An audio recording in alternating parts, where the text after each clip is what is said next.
బెల్లంకుల అనే వ్యక్తి ఎమ్మెల్యేలను ఎంపీలను లీడర్లు మాస్ లీడర్లు కాకుండా పార్టీ కోసం కష్టపడే వ్యక్తులలో ఉన్న వాళ్ళని కూడా ఇబ్బందులు ఉన్న వాళ్ళని కూడా ఇంటర్వ్యూ చేసే పదవులని మనం ఎదుక్కుంటా పోతే రానే రావు, పదవులు మనం ఎదుక్కుంటా రావాలి. మేయర్కి ట్రై చేసినారు రాలేదు, మొన్నటి వరకు కూడా సిటీ ఎమ్మెల్యే కూడా నెల్లూరు సిటీ ఎమ్మెల్యే కూడా ట్రై చేసినారు. ఇంకా మీకు ఏ పదవి రాలేదు అంటే అది మీ చేతగనితనమా లేకపోతే ప్రభుత్వం మిమ్మల్ని పట్టించుకోలేదా? 100%. మనకు రాజశేఖర రెడ్డి గారు ఉన్నప్పుడు నాకున్న చనువు జగన్మోహన్ రెడ్డి గారితో నాకు అంత చనువు లేదు. తండ్రి మీకు గౌరవం ఇచ్చినాడు కానీ కొడుకు మాత్రం మిమ్మల్ని గౌరవించలేదు. 100% మీరు ఊహించింది రాంగ్. మొన్న జరిగిన విషయంలో మాకు పెద్ద దిక్కు వేమిరెడ్డి ప్రభాకర్ రెడ్డి ఆ రోజు ఆయనే పార్టీ మీద అలిగి పక్కకు పోయేటప్పుడు పెద్ద దిక్కు ఇంకా అనిల్ కుమార్ యాదవ్ గారిని నెల్లూరు సిటీ నుంచి మార్చమని కోరింది ఆయనే. అనిల్ కుమార్ యాదవ్కి ఆయన పడదు. ఇప్పుడు ఆనం కుటుంబము 5 మంది సార్, నలుగురిలో మీరు ఒక 5వ వ్యక్తిలాగా మీరు ఆ ఫ్యామిలీలో ఉండే వ్యక్తులు. కానీ మీరు ఎందుకు ఆనం ఫ్యామిలీ మీకు అంతగా మీకు ఎంకరేజ్ చేసి మీకు సపోర్ట్గా ఉన్న ఆనం ఫ్యామిలీని ఇడిచిపెట్టేసి జగన్మోహన్ రెడ్డి గారితో ఎందుకు ప్రయాణం చేసినారంటే? నాకన్నా ఎక్కువ లబ్ధి పొందిన వాళ్ళు విడిచిపెట్టిపోయినా సరే నేను ఆ ఫ్యామిలీతో ఉండాలని డిసైడ్ చేసుకున్నాను. మీరు ఒక కులం, నా కులం పేరు నేను చెప్పను, ఆ కులాన్ని మీరు తొక్కే ప్రయత్నం మీరు బాగా చేయడం జరిగింది. 100% ఏ వ్యక్తికి కూడా మంచి అనిపించుకోవాలంటే వాడు దేవుడు అయిపోతాడు. ఒకప్పుడు ఆనం అంటే ఒక పవర్ఫుల్ లీడర్. రాజశేఖర రెడ్డి గారు చనిపోయిన తర్వాత వాళ్ళ కొడుకు ముఖ్యమంత్రి అయిన తర్వాత ఎందుకు సార్ వాళ్ళ పరిస్థితి మరి చాలా దారుణంగా అయిపోయింది? నిజంగా ఆ రోజు జగన్మోహన్ రెడ్డి గారు పార్టీ స్థాపించిన రోజే వాళ్ళ నాన్నగారు చేసిన హెల్ప్ను గుర్తుపెట్టుకొని రిజైన్ చేసుకొని వచ్చింటే పార్టీలో ఈరోజు జగన్మోహన్ రెడ్డి గారు టాప్ 1 to 4లో రామనారాయణ రెడ్డి. నీకు ఆ రోజు చంద్రబాబు నాయుడు ముఖం నచ్చలేదు, తర్వాత వైసీపీకి వచ్చావు. ఆ రోజు నచ్చని ముఖం ఈరోజు ఎట్లా నచ్చిందని అడుగుతున్నాను. మన అనుకున్న వాళ్ళు పెంచితే మన చెట్టు పచ్చంగా ఉంటుంది. మన చెట్టు పచ్చంగా ఉండాలంటే మన అనుకుని పెంచాలనేది మాత్రం గుర్తుపెట్టుకో. ఆంధ్రప్రదేశ్లో జగన్మోహన్ రెడ్డి తిట్టిన లిస్టులోకి ఎత్తుకుంటే ఆనవాళ్ళ తర్వాతనే వీళ్ళు ఫస్ట్ లిస్టులో ఉంటారు. కోటంరెడ్డి శ్రీధర్ రెడ్డి గారి గురించి మాట్లాడదాం. శ్రీధర్ రెడ్డి గారు ఎమ్మెల్యే అవడానికి కారణం జగన్మోహన్ రెడ్డి గారు. అలాంటి వ్యక్తి పార్టీ మారినప్పుడు ఏమనిపించింది సార్? రాజశేఖర రెడ్డి ఫ్యామిలీ అభిమానులు మరుగున పడి ఇంకా జగన్మోహన్ రెడ్డి దృష్టిలో పడకుండా రాజశేఖర రెడ్డి ఫ్యామిలీ అభిమానులు చాలామంది ఉన్నారు. ఆయనతో ఉన్న మాట ఇచ్చిన వాళ్ళందరికీ ఆయన చేసిన సహాయం రాజశేఖర రెడ్డి కన్నా ఎక్కువ చేశాడు. 100% నియోజకవర్గంలో ఓటు శాతం అంతా నాతో వచ్చింది. నేను జగన్మోహన్ రెడ్డిని వదిలేస్తే నాతో ఫాలో అవుతుంది ఓటర్ శాతం అనేది మాత్రం ఆ కెపాసిటీ రాష్ట్రంలో ఎవరికి లేదు. ఒక జగన్మోహన్ రెడ్డి తర్వాత ఇంకోటి లేదు.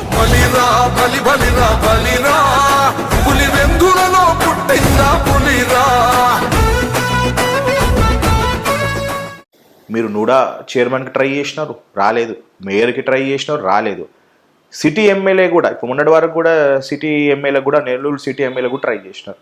ఇంకా మీకు ఏ పదవి రాలేదు అంటే అది మీ చేతగనితనమా లేకపోతే ప్రభుత్వం మిమ్మల్ని పట్టించుకోలేదా? అంటే ఈ మీరు అడిగిన 3 ప్రశ్నల్లో ఒకే ఒక ప్రశ్న మాత్రమే నేను ట్రై చేశాను. నుడా చైర్మన్ మాత్రమే. ఆ నుడా చైర్మన్ కూడా నన్ను ప్రపోజ్ చేసింది ఆదాల ప్రభాకర్ రెడ్డి గారు, వేమిరెడ్డి ప్రభాకర్ రెడ్డి గారు. ప్రపోజల్ను ఓకే చేసింది ముఖ్యమంత్రి గారు. ఆ తర్వాత ఆదాల ప్రభాకర్ రెడ్డి గారు ఉన్న వ్యక్తిని ఈ ఎలక్షన్ దగ్గరకు వచ్చాయి కదా, ఉన్న వ్యక్తిని రెన్యూల్ చేసి నెక్స్ట్ పీరియడ్ నీకు ఇస్తానని చెప్పి నాకు చెప్పడం జరిగింది. ఆయన చెప్పిన ప్రకారమే ఉన్న వ్యక్తిని రెన్యూల్ చేశారు నోడా చైర్మన్ గా ముక్కాలు దొరకనాథని. ఈ తర్వాత నీకు ఇప్పుడు 3 నెలల్లో డిస్టర్బ్ ఎందుకు, మనకు పార్టీకి డిస్టర్బ్ ఉండకూడదు, కంటిన్యూ చేద్దామని చెప్పాడు. అసలు ఆయన కంటిన్యూ చేద్దామని చెప్పి ఆయన వెళ్ళిపోయినాడు పార్టీ. అంటే ఇప్పుడు కాదు సార్, మీ సేవలు ఎందుకు గవర్నమెంట్ ఎందుకు యూజ్ చేసుకోవట్లేదు? 100% మనకు రాజశేఖర రెడ్డి గారు ఉన్నప్పుడు నాకున్న చనువు జగన్మోహన్ రెడ్డి గారితో నాకు అంత చనువు లేదు. చనువు లేదంటే ఇక లోకల్ లీడర్స్ ఫలానా వ్యక్తి నన్ను రికగ్నైజ్ చేసేదానికి పరిచయం కూడా చేసే పరిస్థితుల్లో లేరు. ఇప్పుడు వేమిరెడ్డి ప్రభాకర్ రెడ్డి గారు నేను వచ్చి జిల్లా అధ్యక్షుడిగా నన్ను ఫస్ట్ టైం నన్ను చేసిపోయి ముఖ్యమంత్రి గారికి సో అని పరిచయం చేశాను. ఓవరాల్గా నాకు ఆయన నేను ఎవరో తెలుసు ఆయనకి. ర్యాపో లేదు. ర్యాపో స్టార్ట్ అయిందే ప్రభాకర్ అన్న, ఆదాల ప్రభాకర్ రెడ్డి, వేమిరెడ్డి ప్రభాకర్ రెడ్డితో స్టార్ట్ అయింది. మొన్న కూడా కలిసి వచ్చాను ముఖ్యమంత్రి గారు. ఎలక్షన్ అయిపోయిన తర్వాత మాకు ఖచ్చితంగా సీటు ఏదో ఒకటి పదవి ఇస్తాడు గ్యారెంటీగా, దాంట్లో డౌటే లేదు. ఓకే, మన లీడర్ మీద ఆ నమ్మకం ఉంది సార్. ఇప్పుడు ఆనం కుటుంబము 5 మందే సార్. ఆనం కుటుంబంలో సోదరులు మీరు ఆరో వ్యక్తిలాగా, నలుగురులో మీరు ఒక 5వ వ్యక్తిలాగా మీరు ఆ ఫ్యామిలీలో ఉండే వ్యక్తులు. మీరు ఆనం ఫ్యామిలీ మారుతున్న కొద్దీ ఆయన పార్టీ మారినారు, టీడీపీకి వెళ్ళినారు, తర్వాత వైసీపీలో. కానీ మీరు ఎందుకు ఆనం ఫ్యామిలీ మీకు అంతగా మీకు ఎంకరేజ్ చేసి మీకు సపోర్ట్గా ఉన్న ఆనం ఫ్యామిలీని ఇడిచిపెట్టేసి జగన్మోహన్ రెడ్డి గారితో ఎందుకు ప్రయాణం చేసినారంటే? రాజశేఖర రెడ్డి గారితో నాకున్న సన్నిహితం, ఆయన మీద ఉన్న నాకు అభిమానం, ఖచ్చితంగా నేను ఆయన కొడుకుతో పోవాలని డిసైడ్ చేసుకున్నాను. వాళ్ళు మళ్ళీ ఇడిచిపెట్టి పోయినారు కదా సార్. వాళ్ళు మీకన్నా ఎక్కువ వాళ్ళు రాజశేఖర రెడ్డి గారితో లబ్ధి పొందిన, నాకన్నా ఎక్కువ లబ్ధి పొందిన వాళ్ళు విడిచిపెట్టిపోయినా సరే నేను ఆ ఫ్యామిలీతో ఉండాలని డిసైడ్ చేసుకున్నాను.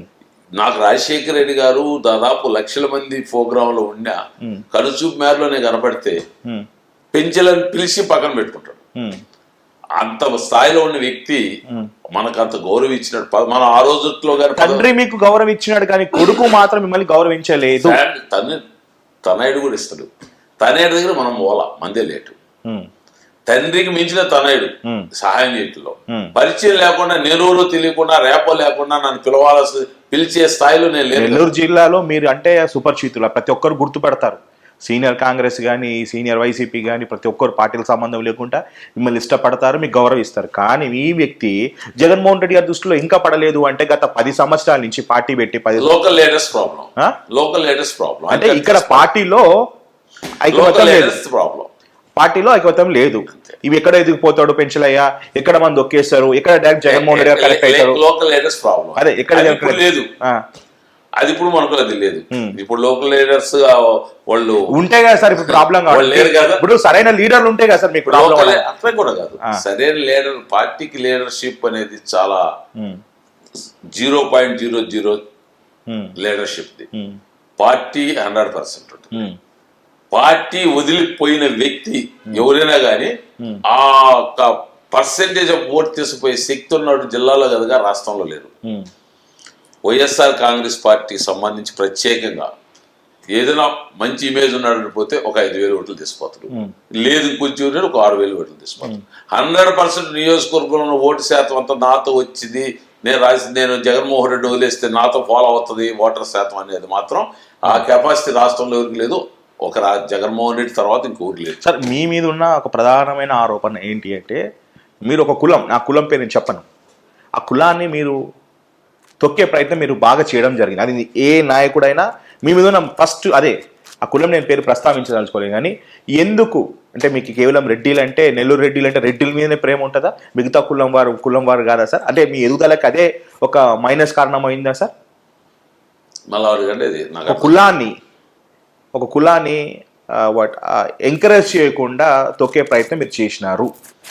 నాకు తెలిసి ఎట్లుంటదంటే ఇది, నేను వచ్చి నీకు పరిచయం కాకపోతే దూరంగా ఉండి నువ్వు ఏదేదో అనుకోవచ్చు. పరిచయం అయిన తర్వాత నేనేదో నీకు అర్థం అవుతుంది. నాతో నువ్వు చెప్పిన కులస్తులు 100కి 70 నాతో ఉన్నారు. ఆ 70 మందిలో ఏ ఒక్కరిని అడిగితే మాత్రం వాట్ పెంచింది అని చెప్తారు. 30% బయట ఉన్నారు కదా, ఆ 30% నేను ఎవరో తెలీదు, నా దగ్గర రాదు, నా పరిస్థితి ఏ లీడర్ మీద లేదు, కేవలం మరి పెంచల్ రెడ్డి గారి మీద ఎందుకు ఆ మాట ఉందంటే మేమంతా ఉండేది ఆ కమ్యూనిటీతో కాబట్టి. ఏ లీడర్ ఆ కమ్యూనిటీతో ఉండదు, ఒక పెంచల్ రెడ్డే ఉంటాడు.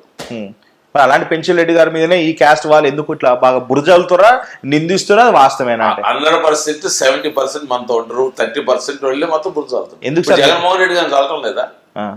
ఇది ఇప్పుడు జగన్మోహన్ రెడ్డి గారిని చల్లే క్యాస్ట్ లోనే ఉన్నారా లేదా, లీడర్షిప్ లో ఉన్నారా లేదా?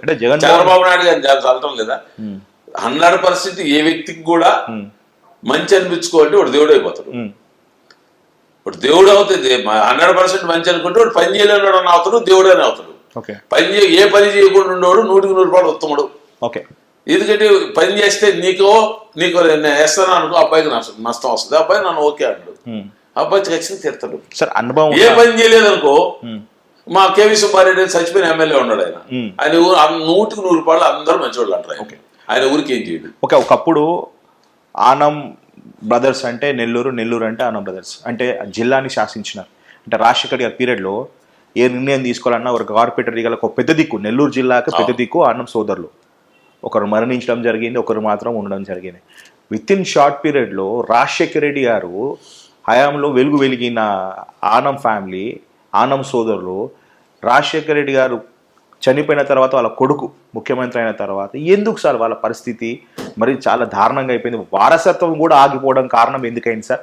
ఎందుకంటే ఆ ఫ్యామిలీతో మీరు ప్రయాణం చేసినారు కాబట్టి. ఒకప్పుడు ఆనం అంటే ఒక పవర్ఫుల్ లీడర్, ఆ జనరేషన్ కూడా సర్వే కావడానికి వాళ్ళ కొడుకులు కానీ కూతుర్లు కానీ సర్వే అవ్వడానికి చాలా కష్టంగా మారిందంటే ప్రాబ్లము అంటే ఈ లీడర్షిప్లో ఉందా, రూలింగ్ గవర్నమెంట్లో ఉందా, లేకపోతే వాళ్ళు సస్టైన్ కావడానికి వాళ్ళు ఇబ్బంది పడడానికి కారణమా? అంటే ఒకరోజు అంటే నేను అడిగిన ప్రశ్న కరెక్టేనా సార్? కరెక్ట్, నేను ఆన్సర్ ఇస్తున్నాను. ఒకరోజు రాజశేఖర రెడ్డి గారు ఛాంబర్లో అనిల్ కుమార్ యాదవ్ గారు నెల్లూరు టౌన్ ఎమ్మెల్యేగా ప్రేయర్ ప్రపోజ్ కాకముందు రామనారాయణ రెడ్డి గారు, నేను, రాజశేఖర రెడ్డి గారు ముగ్గురమే, 4వ వ్యక్తి లేడు. అప్పుడే బైఫికేషన్ జరిగింది, 2 సీట్లు అయినాయి. నెల్లూరు 2 సీట్లు అయింది. వివేకానంద రెడ్డి గారు రూరల్కి వెళ్తున్నారు. సిటీకి కొత్త క్యాండిడేట్ పెట్టాలి. స్వయంగా రాజశేఖర రెడ్డి గారు ఆయనకే చెప్పాడు, నెల్లూరుకి పెన్షన్ పెట్టు, కన్ఫర్మ్ చేశాను, టికెట్ ఇస్తున్నాను అని చెప్పాడు. ఏ ఇయర్లో ముచ్చాడు సార్ ఇది? ఫస్ట్ 2009 బైఫికేషన్ అయ్యి 2009 డైరెక్ట్ మీ పేరే ప్రపోజల్ పెట్టినారు. డైరెక్ట్గా నా పేరే, నా ముందే చెప్పాడు. చెప్పిన తర్వాత అనిష్టం అని అన్నాడు. ముగ్గురం బయటకు వచ్చేసాం ఇద్దరం. తెల్లారికి మా చచ్చిపోయిన మా నాయకుడు, మా అభిమాని, మా సోదరుడు వచ్చేసాడు. వచ్చేసి ఆయన స్వార్థం కోసం నెల్లూరు రూరల్లో యాదవాస్ ఎక్కువ ఉన్నారు, ఇక్కడ టౌన్లో యాదవకి టికెట్ ఇస్తే ఆడ యాదవాస్ అంతా నాకు సపోర్ట్ చేస్తే నేను ఈజీగా బయటకు వస్తాను ఒక లైన్ కోసం ఆనందం. రాజశేఖర రెడ్డి బతిలాడి టికెట్ ఇప్పించుకున్నాడు అనిల్ కుమార్ యాదవ్కి. అంటే ఆ రోజు మీకు జరిగింది మోసమే అయిన తర్వాత లేదు, అనిల్ కుమార్ యాదవ్ గారు అప్పటికి అనిల్ కుమార్ యాదవ్ గారికి వాళ్ళకి అంతా ర్యాపో లేదు, బాగున్నారు అంతే. కానీ మీరు మాత్రం వాళ్ళ ఇంటి మనిషి, మీరు కానీ మీకే మా పక్కన పెట్టేసి కొత్తగా అనిల్ కుమార్ యాదవ్ గారిని రాజకీయంగా ఇంట్రడక్షన్ చేసింది వివేకానంద రెడ్డి. మరి ఎందుకు సార్? అంటే ఒక చిన్న డౌట్, అలాంటి వ్యక్తి పైననే బతుకున్న రోజుల్లో అసలు పాము ముంగిసలాగా ఉప్పు నీరులాగా ఫైట్ చేయడం జరిగింది ఎందుకు సార్? కన్ఫ్యూజ్, ఎలక్షన్ లో మాకు పని చేయట్లేదు ఒక నెగటివ్ థాట్ లోకి పోయి అనిల్ కుమార్ యాదవ్ తగ్గు పెట్టుకున్నాడు. అనిల్ కుమార్ యాదవ్ కన్ఫ్యూజ్, అది తప్పు ఎవరిది సార్? అక్కడ కన్ఫ్యూజ్ లో తప్పు చేశాడు అనిల్. ఒరిజినల్ గా వాళ్ళు పని చేస్తున్నారు, ఆయన కొత్త కాబట్టి అర్థం కాలేదు. కన్ఫ్యూజ్ లో కొద్దిగా డిఫరెన్స్ వచ్చింది వాస్తవం, అది కన్ఫ్యూజ్. ఓకే, ఆ రోజు మీరు టికెట్ సాక్రిఫైస్ చేసి ఇలా అప్పుడు చెప్పాడు. ఇది ఇందాక అడిగిన ప్రశ్నకి రామనారాయణ రెడ్డికి అప్పుడు చెప్పాడు, నారాయణ టికెట్ ఎవరికైనా ఇవ్వచ్చు, మన అనుకున్న వాళ్ళు పెంచితే మన చెట్టు పచ్చగా ఉంటది, మన చెట్టు పచ్చగా ఉండాలంటే మన అనుకుని పెంచాలనేది మాత్రం గుర్తుపెట్టుకో. చేసిన దృష్టికి దానికి ఓకే చేసి ఈ మాట చెప్పాడు. ఈ మాట చెప్పింది నా ముందే చెప్పిన మాటలు అయింది, కొంత బయట వాళ్ళు కాదు, నా ముందు చెప్పిన మాటలే. అంటే తర్వాత ఎందుకు అంటే ఆ వృక్షం కాస్త ఎండిపోయిందంటే లేదు, వెళ్ళిపోయారు అందరూ. ఎవరున్నారు ఆ రోజు 2013లో రాజశేఖర రెడ్డి గారు చనిపోయిన తర్వాత వీళ్ళు కాంగ్రెస్ పార్టీలో ఉన్నారు. 2009లో సార్, 9లో పార్టీ ఆయన సీఎం, సెకండ్ టైం సీఎం అయింది కదా 2009లో. తర్వాత 2004లో సీఎం ఆయన, 9లో ఆయన నిలబడినప్పుడు పరిస్థితి, ఆయన చచ్చిపోయిన తర్వాత వీళ్ళు కిరణ్ రోసే గారు ముఖ్యమంత్రి, ఈయన ఫైనాన్స్ మినిస్టర్, ఆ తర్వాత కిరణ్ కుమార్ రెడ్డితో జరుగుతూ ఉన్నప్పుడు ఈయన పార్టీ పెట్టాడు జగన్మోహన్ రెడ్డి గారు. నిజంగా ఆ రోజు జగన్మోహన్ రెడ్డి గారు పార్టీ స్థాపించిన రోజే మా బ్రదర్స్, మేము బ్రదర్స్ సోదరులాగా అంటాం కదా, ఆనం బ్రదర్స్, వాళ్ళ నాన్నగారు చేసిన హెల్ప్ను గుర్తుపెట్టుకొని రిజైన్ చేసుకొని వచ్చుంటే పార్టీలోకి ఈరోజు జగన్మోహన్ రెడ్డి గారు టాప్ 1 to 4లో రామనారాయణ రెడ్డి ఒకడు. వాస్తవం. సో మన సలాభం కోసం ఆ రోజు పార్టీని వీడు రాగలేకపోయావు, సొలభో కావచ్చు, భయమో కావచ్చు, నువ్వైతే కాంగ్రెస్ పార్టీని వదలలేదు కదా. ఆ తర్వాత రాజశేఖర రెడ్డి గారు కొనాయన పార్టీ పెట్టాడు. 2014 అపోజిషన్ లీడర్ అయ్యాడు. మీరు ఓడిపోయారు, మీరు ఆత్మకూరులో ఓడిపోయారు. అపోజిషన్ లీడర్లు ఉన్నప్పుడు కూడా నువ్వు పోయి జాయిన్ కాల. 2019 ఎలక్షన్లో 2017లో మీకు పార్టీలో వచ్చి తెలుగుదేశం పార్టీలో చేరావు. ఆయన ఇచ్చిన హామీ నెరవేర్చలేదని వివేకానంద రెడ్డి ఆరోగ్యం దెబ్బతినిపోయి చనిపోతే మధ్యలో మీకు గ్యాప్ వచ్చి ఇదే ముఖ్యమంత్రి ఇదే మాజీ ముఖ్యమంత్రి చంద్రబాబు నాయుడు గారు నేరుగా నెల్లూరు ఏసీ సెంటర్కి వచ్చాడు. ఏసీ సెంటర్కి వచ్చినప్పుడు నువ్వేమన్నా ఆయన ముఖం దాటేసావా లేదా? ఆ రోజు నచ్చని మొహం ఈరోజు ఎట్లా నచ్చిందని అడుగుతున్నాను నేను. కరెక్ట్ ప్రశ్న అడిగారు సార్ మీరు. నీకు ఆ రోజు చంద్రబాబు నాయుడు మొహం నచ్చలా, నచ్చలేదు. తర్వాత వైసీపీకి వచ్చావు. వైసీపీలో నీకు వెంకటగిరి ఎమ్మెల్యే సీట్ ఇచ్చాడు. అతను సాహసాన్ని మెచ్చుకోవచ్చు జగన్మోహన్ రెడ్డికి. మొత్తం జగన్మోహన్ రెడ్డిని తిట్టిన వాళ్ళు ఆనవాళ్ళ తర్వాతనే ఆంధ్రప్రదేశ్లో. మళ్ళీ చెప్పండి సార్, ఆనవాళ్ళ తర్వాతనే ఆంధ్రప్రదేశ్లో జగన్మోహన్ రెడ్డి తిట్టిన లిస్టులోకి ఎత్తుకుంటే ఆనవాళ్ళ తర్వాతనే వీళ్ళు ఫస్ట్ లిస్ట్ లో ఉంటారు. అవునవును. అయినా సరే నిన్ను ఆదరించి టికెట్ ఇచ్చాడు. నువ్వు దాదాపు 50,000 మెజార్టీతో గెలిచావు. గెలిచిన వెంటనే కేబినెట్ లో మంత్రి కావాలన్నావు. ఎట్లా అవుతుంది? కష్టాల్లో ఉన్నారు ఆ రోజు. పార్టీని మోసారు 14లో. శ్రీధర్ రెడ్డి కావచ్చు, గోవర్ధన్ రెడ్డి కావచ్చు, అనిల్ కుమార్ యాదవ్ కావచ్చు, ముగ్గురు మోసారు పార్టీని. ఈ రోజు ఉండకపోవచ్చు వాళ్ళు. మోసిందైతే వాళ్ళే కదా. కరెక్ట్ చెప్పింది సార్, వాస్తవం. 2014 నుంచి 19 దాకా పార్టీని మోసిన వ్యక్తుల్లో వీళ్ళు ముగ్గురు ఉన్నారుగా. వాళ్ళకి ఊరికైనా వాళ్ళ ముగ్గురికి ఒకరికి వస్తుంది, కానీ నీకెట్ట వస్తుంది? నీ ప్రయత్నం అనేది కరెక్ట్ కాదు. అయినా ప్రయత్నించావు, విఫలమైనావు. అనిల్ కుమార్ యాదవ్ మంత్రి వదిలించింది. అనిల్ కుమార్ యాదవ్ ఎవరో బయటోడు కాదు కదా, నీ ఫ్యామిలీ మెంబరే. నాకన్నా ముందు నీ శిష్యుడే కదా సార్. నాకన్నా ముందు వాళ్ళ ఫాదర్ గారు, వాళ్ళ గ్రాండ్ ఫాదర్ గారు అందరూ ఆనవాళ్ళ శిష్యులే. మరి అటువంటి అబ్బాయికి మంత్రి వచ్చినప్పుడు నువ్వు పక్కన పెట్టుకోవాలా? పక్కన పెట్టుకొని జిల్లా పెత్తనంతో నువ్వు ఆ అబ్బాయిని పక్కన పెట్టుకొని చేస్తుంటే నీ సీనియారిటీకి పార్టీలో గౌరవం ఉండేది, ఒక స్థానం ఉండేది. అప్పుడు ఏదైనా జగన్మోహన్ రెడ్డి గారు నీకు ఏదైనా చేసేదానికి అవకాశం ఉండేది. పెదవి ఎక్కిన రోజు నుంచి అనిల్ కుమార్తో నువ్వు విమర్శలు అడ్డంకులు చేస్తుంటే పార్టీ అది ఉంటుంది సార్. మరి మేకపాటి ఫ్యామిలీ కూడా one of the main lead from Nellore. Anam family తర్వాత మేకపాటి ఫ్యామిలీ కూడా. బట్ పెద్ద ఆయన చాలా సైలెంట్ అయిపోవడం, అంటే 2 సార్లు ఎంపీకి గెలిచిన పెద్ద ఆయన రాజగోపాల్ సార్, పేరు మేకపాటి రాజమోహన్ రెడ్డి తను సైలెంట్ అయిపోవడం, కొడుకు చనిపోవడం. వాళ్ళ ఫ్యామిలీలో వచ్చిన బ్రదర్ గౌతమ్ రెడ్డి గారు ఒక్కడే ఎమ్మెల్యే ఉండు. మిగతా ఆయన ఎందుకు వెళ్ళిపోవడం సార్? ఇలా చంద్రశేఖర్ రెడ్డి గారు అది పర్సనల్ ఫ్యామిలీ, పార్టీ కాదు, వాళ్ళ ఫ్యామిలీ డిస్టర్బ్ వల్ల. చంద్రశేఖర్ రెడ్డి గారు ఇంకొక వైఫ్ చేసుకుని ఉదయగిరిలో ఫ్యామిలీ పెట్టాడని వాళ్ళ ఫ్యామిలీలో గొడవలతో చంద్రశేఖర్ రెడ్డి గారు రాజమోహన్ రెడ్డి గారికి దూరంగా ఉండటం, రాజమోహన్ రెడ్డి గారికి జగన్మోహన్ రెడ్డి గారు వాల్యూ ఇవ్వటం, మొదటి నుంచి నమ్ముకున్న వ్యక్తి అని పెద్ద ఆయన అని చెప్పి ఒక గౌరవం ఉంది. ఆ గౌరవం నాకు లేదని చెప్పి ఆయన అలిగిపోవటం జరిగింది. అంతే, కేవలం దాని దృష్టిలోనే మారిపోయింది సార్. మొత్తానికి చూసుకుంటే నెల్లూరు జిల్లాలో లీడర్లకు ఒక స్టోరీ ఉంది సార్. ఇప్పుడు మీరు చెప్తుంటే నాకు తెలిసి ఈ రోజు కూడా సరిపోదేమో సార్. కోటంరెడ్డి శ్రీధర్ రెడ్డి గారి గురించి మాట్లాడదాం. శ్రీధర్ రెడ్డి గారు ఎమ్మెల్యే అవడానికి కారణం జగన్మోహన్ రెడ్డి గారు.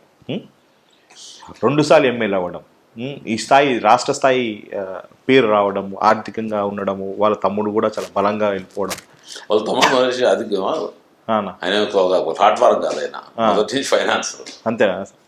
అలాంటి వ్యక్తి పార్టీ మారినప్పుడు ఏమనిపించింది సార్? చెప్పా మీకు కడుగట్టిన ఈ పొద్దు నేను అసెంబ్లీలో ఉండడానికి కారణం నేను కింద చెప్పాను. నేను అధినాయకుడితో తేడా కాదు, local internal problem. Emireddy Prabhakar Reddy లాగే కొన్ని రోజులు అనిల్కి ఈయనకి పడలేదు. అనిల్కి ఈయనకి పడలేదు కాబట్టి అనిల్ ముఖ్యమంత్రితో బాగుంటాడు కాబట్టి రేపు రాబోయే రోజుల్లో నాకేమైనా ప్రాబ్లం వస్తుందని దూరపు దృష్టితో పార్టీ మారాడు. దూరపు దృష్టితో మారాడు.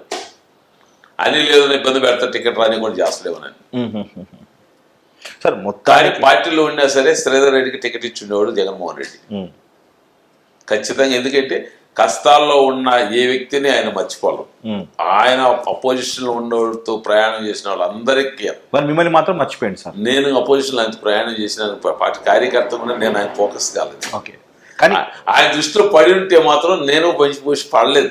ఆ వ్యక్తికి ఏంటంటే రాజశేఖర రెడ్డి గారితో ఉన్న అనుబంధం, సంబంధం, చనువు జగన్మోహన్ రెడ్డి దగ్గర కలగలేదని ఒక బాధ. ఆ బాధతోనే అతను రోజు రోజు పార్టీకి దూరం అవుతూ వస్తూ మన ఎమ్మెల్సీ ఎలక్షన్లో దూరం అయిపోయాడు. మేకపాటి చంద్రశేఖర్ రెడ్డి గారు ఆయన ఫ్యామిలీ గొడవలతో దూరం అయిపోయాడు. శ్రీధర్ రెడ్డి గారు నెల్లూరు వాళ్ళు లోకల్ పాలిటిక్స్ ఎటుండి ఎటు వస్తాయో అనే ఒక ఆలోచన విధానంతోనే ఆయన దూరం అయిపోయాడు. పార్టీ మీద దూరం అయ్యే రోజు వాళ్ళకి పార్టీ ఏది చేయలేదని ఒక బాధతో దూరం అయింది కాదు, ఇంటర్నల్గా ఏమవుతుందని ఒక భావంతో దూరం అయినది ఈ ముగ్గురు కూడా. ఇప్పుడు వేమిరెడ్డి ప్రభాకర్ రెడ్డి గారు మీరు చెప్పింది ఎంపీ కదా, రాజ్యసభ సభ్యుడు, ఆయన దూరం అయిందానికి ఒక చిన్న ఉదాహరణ చెప్తాను. ఒక పార్టీలో ఉన్నప్పుడు పార్టీ అధినేత నాకు ఇంతకుముందు నాతో ఏ విధంగా చనువుగా ఉన్నాడు, ఈరోజు ఎందుకు చేయలేకపోయాడు అని ఆలోచన చేసే వ్యక్తిగా మనం ఉండాలి, ఆ స్థానంలో మనం ఉండాలి. మొన్న జరిగిన విషయంలో మాకు పెద్ద దిక్కు వేమిరెడ్డి ప్రభాకర్ రెడ్డి. ఆ రోజుకి జిల్లాలో ఏ డెసిషన్ వచ్చినా డెసిషన్ తీసుకుని డెసిషన్ మేకర్ ఆయనే పార్టీ మీద అలిగి పక్క పోయేటప్పుడు పెద్ద దిక్కు ఇంకా ఇప్పుడు అనిల్ కుమార్ యాదవ్ గారిని నెల్లూరు సిటీ నుంచి మార్చమని కోరింది ఆయనే. అనిల్ కుమార్ యాదవ్ గారిని నర్సరావుపేట ఎంపీగా పంపించాడు ఆ పార్టీ అధ్యక్షుడు, అది నీకోసమే. తర్వాత 15 రోజులు గ్యాప్ ఇచ్చాడు. ఈ 15 రోజుల లోపల నువ్వు జిల్లా అధ్యక్షుడిగా, మీరు జిల్లా అధ్యక్షుడిగా ఉండి ఆ యొక్క సీట్ను భర్తీ చేయాల్సిన బాధ్యత మీద కాదా? 15 రోజుల లోపల నువ్వు ఏ ఒక్క వ్యక్తి పేరు చెప్పలేకపోయావు. ఈరోజు పలానా పెంచిరెడ్డి నిలబడతాడు, పలానా రూప్ కుమార్ యాదవ్ నిలబడతాడు, లేదు పలానా ఇంతియాజ్ నిలబడతాడు. 3 క్యాస్టులు 3 పేర్లు ఎత్తపోయి నువ్వు అధిష్టానానికి ఇచ్చుండాల్సిన బాధ్యత గల వ్యక్తి నువ్వా కాదా? 15 రోజులు అనిల్ కుమార్ యాదవ్ నర్సరావుపేటకు షిఫ్ట్ అయిన తర్వాత గ్యాప్ వచ్చేసింది. ఈ 15 రోజుల లోపల మీరు క్యాండిడేట్ని ఇస్తారని అధిష్టానం కూడా ఆలోచిస్తూనే ఉండింది. మీరు ఈ 15 రోజుల లోపల క్యాండిడేట్ ఇవ్వకపోతే వేమిరెడ్డి ప్రభాకర్ రెడ్డి గారు ప్రత్యక్ష రాజకీయాల్లో లేరు. ప్రత్యక్ష రాజకీయాలు లేరు కాబోలు ఆయనకి సరైన అవగాహన లేక క్యాండిడేట్ని సెలెక్ట్ చేయలేకపోతున్నాడేమో అని పోయిన వ్యక్తిని అడిగాడు. నర్సరావుపేటకి వ్యక్తిని ఏమని అడిగాడు?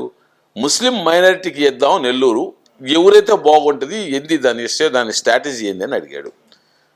మీరు 15 రోజులు గ్యాప్ ఇచ్చినారు కదా, గ్యాప్ ఇచ్చే లోపల నువ్వు ఒక అభ్యర్థి పేరు చెప్పాల్సిన బాధ్యత జిల్లా అధ్యక్షుడిగా మీదే కాదా? మీరు చెప్పలేదు కాబట్టి మీరు ఆలోచన విధానంలో లేరని పార్టీ అధిష్టానం అనిల్ కుమార్ యాదవ్ గారిని అడిగింది.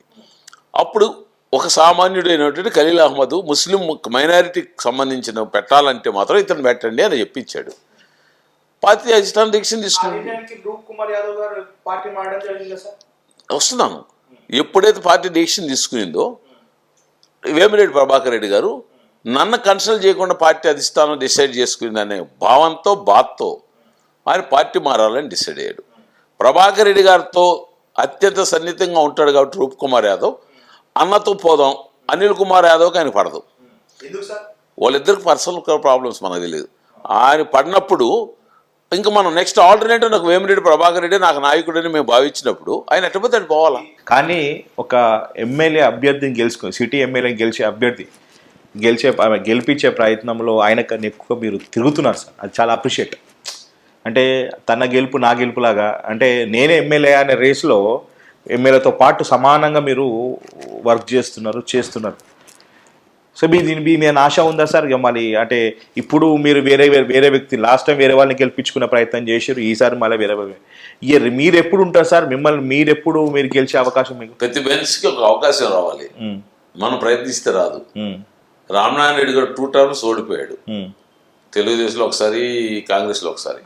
ఓడిపోయి ఇంట్లో కూర్చున్నప్పుడు నేను ఒకసారి పిలిస్తే పోయా, ఆయన ఒకే మాట అన్నాడు, ఆ మాట ఇప్పుడు గుర్తుంది. పదవులను మనం ఎదుక్కుంటా పోతే రానే రావు, పదవులు మనల్ని ఎదుక్కుంటా రావాలి. సూపర్ 83లో నేను ఎమ్మెల్యే కావాలని నాకు ఆలోచన లేదు. ఆ పదవి వచ్చి నన్ను వరించింది 83లో. 85లో ఎమ్మెల్యే అయినాను. 89, 94 2 సార్లు ఓడిపోయాను. దానికై ఈ విజయం మనకు రావాలి, కానీ మనం ప్రయత్నం చేస్తే రాదు. ఇది ఒకటి మాత్రం గుర్తుపెట్టుకోవాలి. వాస్తవానికి మాట్లాడుకుంటే ఎంతోమంది ఇది జగన్మోహన్ రెడ్డి గారి పెద్ద నాయకులకి నేను చెప్పే మాట ఇది. ఎంతోమంది మీ కుటుంబాన్ని నమ్ముకొని, మీ తండ్రి గారిని నమ్ముకొని, మీ పార్టీని నమ్ముకొని చాలామంది వ్యక్తులు ఉన్నారు. పెంచలయ్య రెడ్డి గారు లాంటి వ్యక్తులు చాలామంది ఉన్నారు. ఎన్ని అవమానాలు ఉన్నా, ఎన్ని ఇబ్బందులు ఉన్నా, ఎలాంటి పదవి లేకున్నా, ఎలాంటి అవకాశం లేకున్నా కూడా స్టిల్ ఇదే పార్టీలో మిమ్మల్ని నమ్ముకొని మిమ్మల్ని గెలిపించే ప్రయత్నంలో వీళ్ళు ఉన్నారు. ఈ కారణం అందుకే సార్ మిమ్మల్ని ఇంటర్వ్యూ చేసే కారణం కూడా అది. మిమ్మల్ని నాకు చాలా హ్యాట్సప్ చెప్పాలి. అంటే ఇలాంటి పదవులు మీరు పార్టీ నుంచి అనుభవించలేదు. వాస్తవం చెప్పాలంటే మీ స్థాయి ఎమ్మెల్యే స్థాయి. 2009లో మీరు చెప్పినట్టు రాజశేఖర్ గారు మిమ్మల్ని ఎమ్మెల్యేగా చూడాలనుకున్నారు. కొన్ని కారణాల వల్ల మిస్ అయింది. ఫిర్బీ మీరు తగ్గించుకొని మీరు కార్పొరేటర్ కంటెస్ట్ చేయడం కానీ 2009 అంటే ఇప్పుడు అవకాశం వస్తే చేస్తారా సార్? ఇప్పుడు ఇంక అవకాశం వచ్చే ప్రశ్నే లేదు. మాట చెప్పిన డైరెక్ట్ మీరు ఎమ్మెల్యే కదా సార్? డైరెక్ట్ ఎమ్మెల్యేకి పోతారా సార్? ఎవరు మీరు ఒకవేళ అవకాశం వస్తే ఎవరైనా పోతాం, కానీ అవకాశం వచ్చే పని ఇది కాంగ్రెస్ పార్టీ కాదు, వైఎస్ఆర్ కాంగ్రెస్. వన్స్ దీక్ష తీసుకుంటే రిటర్న్ రాడు మా వాడు. ఫ్యూచర్ ఎలా ఉండబోతుంది సార్ మరి పార్టీ? ఇప్పుడు ఎలక్షన్ 100% మళ్ళీ ముఖ్యమంత్రి అవుతున్నాడు. మీ పరిస్థితి ఎలా ఉండబోతుంది సార్? ఆయన ముఖ్యమంత్రి అయితే ఎప్పుడైనా మాకు ఏదైనా చేసుకోవచ్చు ఒక ధైర్యం, నమ్మకంతో మేము ముందుకు పోతాం. ఎస్, పెంచలయ్య లాంటి వ్యక్తులు చాలా మంది ఉన్నారు కాబట్టి పెంచల్ రెడ్డి గారు లాంటి వ్యక్తులకి మనం పార్టీ గౌరవించుకోవాలని నేను చెప్తున్నాను సార్. అండ్ మిమ్మల్ని I'm really happy to take your interview sir. I'm really salute. అంటే రాజకీయంలో ఓపిక చాలా ఇంపార్టెంట్ సార్. అవతల వ్యక్తి వాళ్ళు ఏం చేస్తారు అనే కానీ మీరేం చేస్తారు అనేది ఇంపార్టెంట్ అనేది మీరు చూపించారు సార్. నెల్లూరులో మీకు చెప్పినట్టు ఎంతోమంది పార్టీలో పదవులు అనుభవించి పక్క పార్టీకి వెళ్ళడం జరిగింది, కానీ ఇలాంటి పదవులు అనుభవించకుండా ఇంకా ఇదే పార్టీలో ఉన్న వ్యక్తుల్లో కొందరిలో మీరు ఒక్కరున్నారు. ఆయన ఒక ఫ్యామిలీ అభిమానులు అందరూ, రాజశేఖర్ ఫ్యామిలీ అభిమానులు. అది మీ నేచర్. రాష్ట్రంలో ఇట్లా చాలా మంది ఉన్నారు. మరుగున పడి ఇంకా జగన్మోహన్ రెడ్డి దృష్టిలో పడకుండా రాజశేఖర రెడ్డి ఫ్యామిలీ అభిమానులు చాలా మంది ఉన్నారు. ఎస్, జగన్మోహన్ రెడ్డి దృష్టిలో పడలేని వ్యక్తుల్లో సార్ కూడా ఒకడు. సో బహుశా ఈ ఇంటర్వ్యూ సార్ చూసి డెఫినెట్లీ రానున్న రోజుల్లో మేము మంచి పొజిషన్లో పెట్టే బాధ్యత ఇస్తారు. ఎందుకంటే మీకు ఇస్తే మీ వెనకాల ఉన్న ఫాలోవర్స్ కూడా కానీ మీ అభిమానులు కూడా వాళ్ళకు హోప్ ఉండబోతుంది సార్. ఆయనతో ఉన్న మాట ఇచ్చిన వాళ్ళందరికీ ఆయన చేసిన సహాయం రాజశేఖర రెడ్డి కన్నా ఎక్కువ చేశాడు. ఓకే ఓకే ఓకే, దాంట్లో డౌటే లేదు. I think this is your first me interview. ఇది ఫస్ట్ టైమా సార్? ఇది ఫస్ట్ ఇంటర్వ్యూ సార్ మీది? ఫస్ట్. Yeah, proud sir. చాలా హ్యాపీ అనిపిస్తుంది సార్. అంటే కుల్లంకుల అనే వ్యక్తి ఎమ్మెల్యేలను, ఎంపీలను, లీడర్లు, మాస్ లీడర్లు, ఈ రౌడీ షీటర్లు కాకుండా పార్టీ కోసం కష్టపడే వ్యక్తులలో ఉన్న వాళ్ళని కూడా, ఇబ్బందులు ఉన్న వాళ్ళని కూడా ఇంటర్వ్యూ ప్రూవ్ చేసే పరిస్థితి మీది ఇంటర్వ్యూ ద్వారా మీ ఇంటర్వ్యూ ద్వారా మాకు రావడం చాలా అదృష్టం సార్. డెఫినెట్లీ జగన్మోహన్ రెడ్డి గారు, పార్టీ పెద్దలు, నెల్లూరు జిల్లా సంబంధించిన పెద్ద నాయకులు ఈ ఇంటర్వ్యూ చూడాలి. సాయిరెడ్డి గారు చూడాలి, ఎమ్మెల్యే గారు, మంత్రులు అందరూ చూసి డెఫినెట్లీ ఇలాంటి వ్యక్తులు మన పార్టీ కాపాడుకుంటే డెఫినెట్లీ రానున్న రోజుల్లో పార్టీ చాలా గట్టిగా ఉంటుంది. నెల్లూరు జిల్లాలో లాస్ట్ వేవ్ లాగానే ఈసారి కూడా వేవ్ ఉండబోతుంది. And all the very best sir. And మీరు ఎప్పటికీ వైఎస్ఆర్సీపీ అభిమానే సార్. 100% ఉంటా సార్. నమస్తే. డౌటే లేదు.